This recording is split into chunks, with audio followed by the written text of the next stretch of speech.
to do that, we rely basically on very simple, basic movements, a high amount of protein intake, coming from beef, chicken, eggs, carnivore, and nothing that hasn't been done by Lee Haney or Dorian people in the past. You just, it's no secret out there. It's just finding out what works best for you. And his protein consumption has been between 500 grams to 1,000 grams a day. Ridiculous. Yeah. Everybody can't do that. Some people go to the hospital trying to do that. There was once, when I began to compete in the sport, I thought and I read that the body can only assimilate 30 grams Garbage. of protein Lies.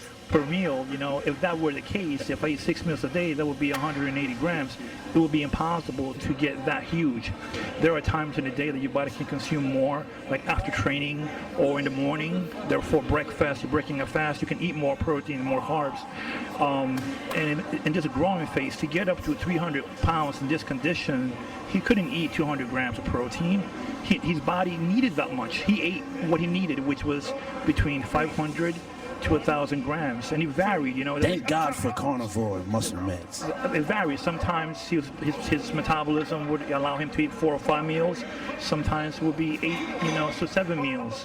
As long as he listened to his body and gave me feedback, that was the most important thing, to make adjustments. But from the Arnold to now, it's just basic movements. Power squat, power deadlift, benches, inclines, flies, curls, shoulder presses, laterals, and a high consumption of protein. 5'8", 315 pounds. Crazy. We trying to bring gorilla muscle to the Olympia. Just gorilla muscle. His energy level is still a little bit high because I haven't come back the carbs yet.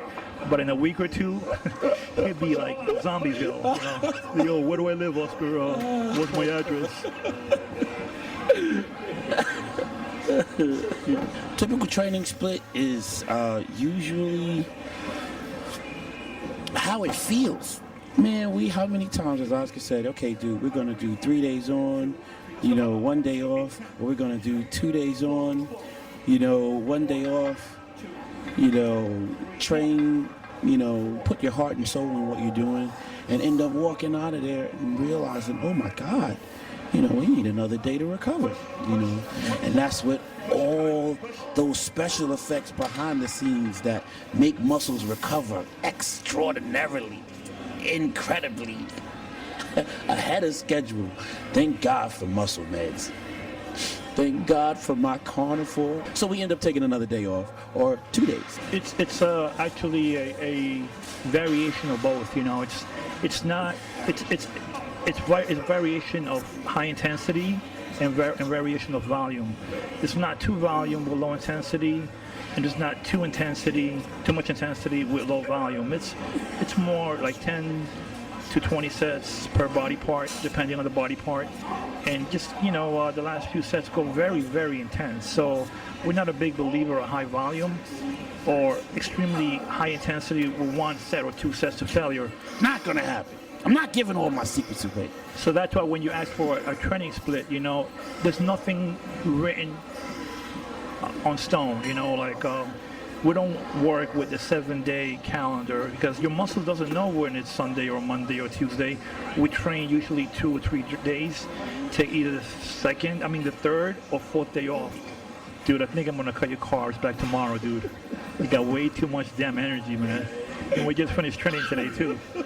So the training split you're asking me, it's chest and abs, traps and arms, wide traps and arms, need more focus on traps.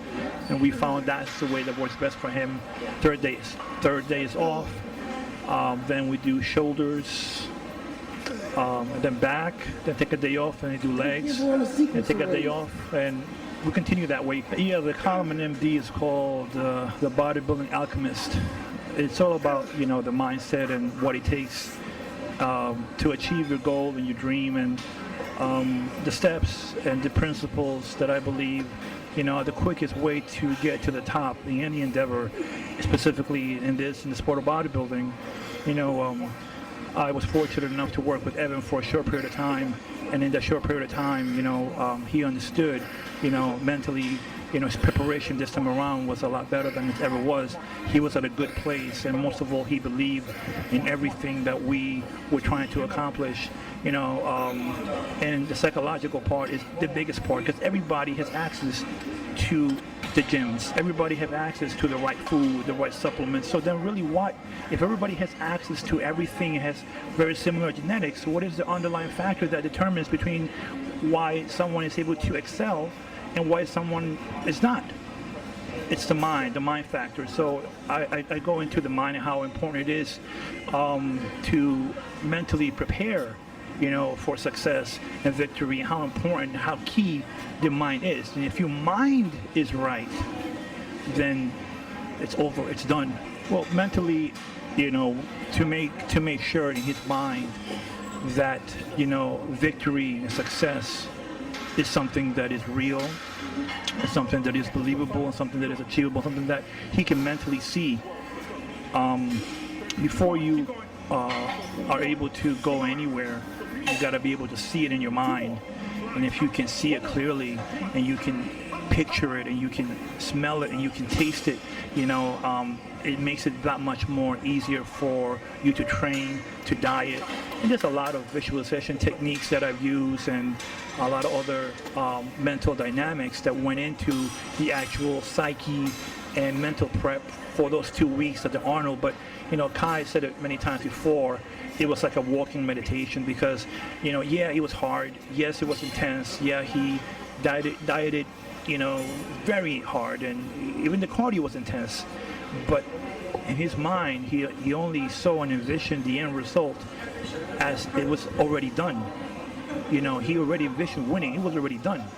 But it didn't matter what other people believed and what other critics say was a top 5. In our mind, I knew, and he knew what our reality would be. It was just a matter of time before everyone else saw that reality, and it's that mindset where you see and you feel and you believe and it's like you can stick like you can stick your hand right in front of you and you can see your hand, 5 fingers.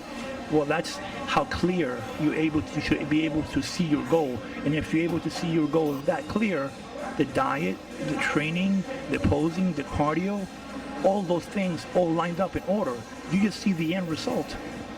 You see yourself winning.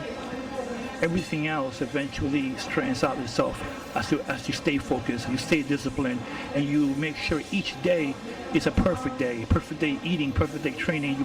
You concentrate on each day at a time, not next week, not 2 weeks. Make today perfect, and then wake up tomorrow, make tomorrow perfect. Before you know it, you look back and you have perfect days, perfect weeks. Eventually, when you look in the mirror, that will be the result of your perfect days.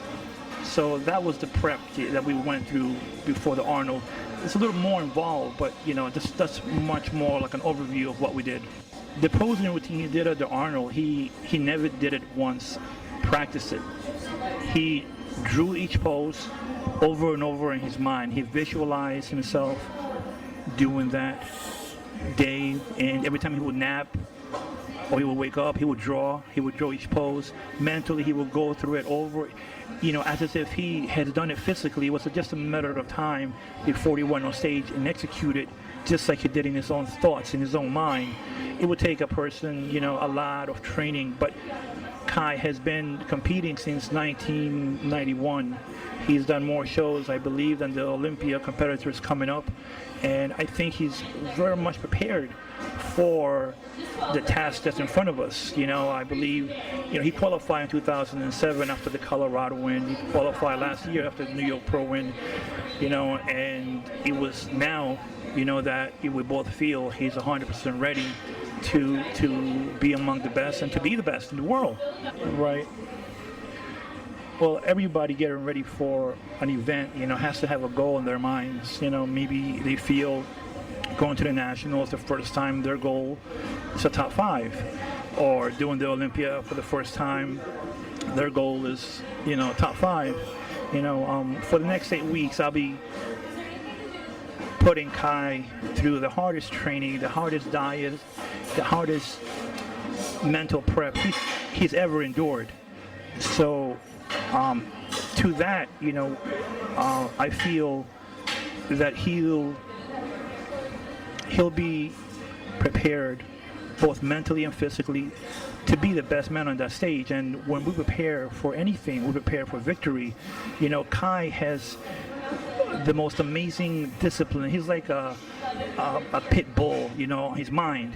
When he locks into a goal, he won't let go. You got to kill him. You got to kill him to take him out. Otherwise,